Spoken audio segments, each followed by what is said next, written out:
We are back here and third set about to start. Ian Laurel here with Andre Mulya at the Ninoy Aquino Stadium. And second set numbers from Andre Mulya. The second set was pretty even from, between Ateneo and the Philippine Army. As you can see, attack points 13 for both teams. Yung blocks and service aces combined of Ateneo is just even with the service aces that the Philippine Army had with 4 points. Pero ang nangyari dito, merong 8 errors for Ateneo and the Philippine Army has 4. So nagkakatalo lang din sa number of errors. But just the same, the Philippine Army was, they really held it together. Nakikita natin na very smart yung execution ng opensa nila, and they were able to win the second set. Alright, third set on its way. Ella gets blocked again.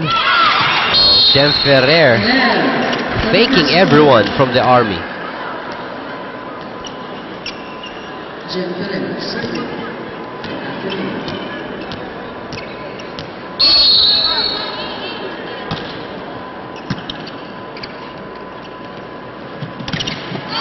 Joan Buna gets roofed.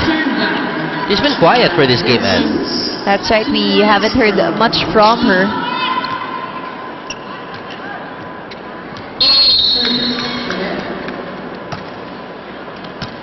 Jem again with the serve. Ateneo 2. Itong Philippine Army still scoreless here in the third. Good save from Rachel. Good roll right there. And this one going still to Ateneo. And you see, Ateneo is just, working on things 1 point at a time. Although they started the second set like this also na maganda yung umpisa, they were just unable to sustain it until the end of the second set. Almost a good save there for Ateneo.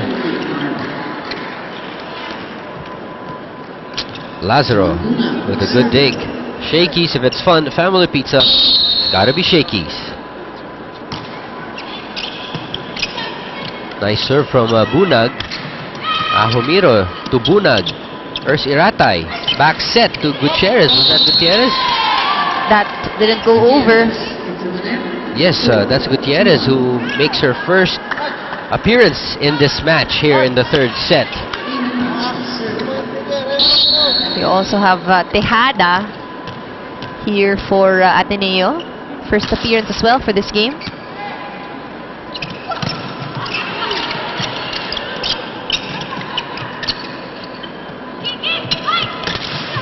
Good block by Carolino.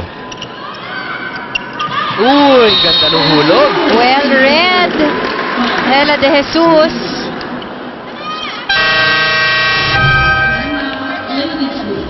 Ayan, tignan natin. Ella de Jesus backing up. Going for that drop ball behind the blockers. Yes. At tama, kitang-kita, no? Yung walang coverage. Kind of double block. Huwag mo nang hihintayin yung bola na dumating sa setter. Nauna ka na sa kanya. Tapos naman, bakit yung nagkakagulo dun sa hulog ng kabila? Yan, lalapit ng bola dun sa inyo. Ayaw nyo gumalaw. Gusto nyo pa, nag-ahabol tayo. Ayaw nyo gumalaw dun sa loob ng court.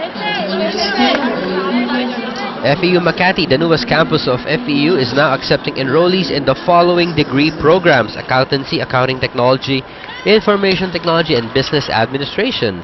Call 836-2002 or visit www.feu.edu.ph.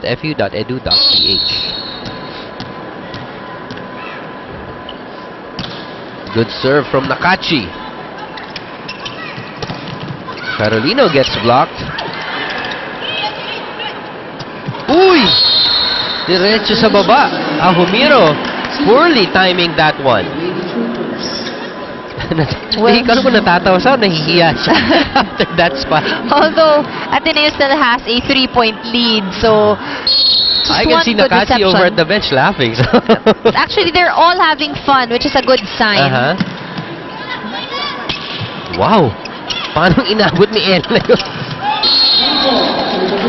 Ella de Jesus, of course, does a lot of wonders also for this Ateneo squad.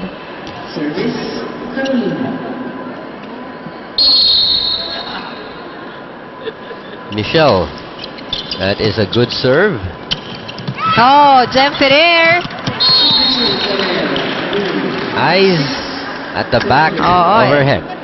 Proves our theory na meron talaga siyang mata sa likod. Hinulog sa walang tao. Axel, the official outfitter of the Shakey's V-League. Oh, that one. Straight into the net for De Jesus. Sayang. You know, I know a lot of people. I've met some people actually over the long weekend, over the weekend na to na I went out of the country. I met a few people who are living outside of the Philippines pero talagang sinusundan pa rin nila yung Shakey's V-League. So I just wanna give a shout out to Rika Henson and Mary Tuazon. They're avid fans. Sinusundan nila ngayon din yung Ateneo because they know that Ateneo is the only team here in the Shakey's V-League na walang imports, walang guest players. That is so true, and from what you've told me, even though they now work outside the country, but before, nung nandito pa sila sa atin, they kept on going to the venues and they watch the games live. So ngayon, nasa ibang bansa na sila, and sinusubaybayan pa rin nila itong ating Shakey's V-League. Alisa Valdez changing the complexion of this game here in the third set. Ateneo with a 4-point lead, 8-4. We'll be back.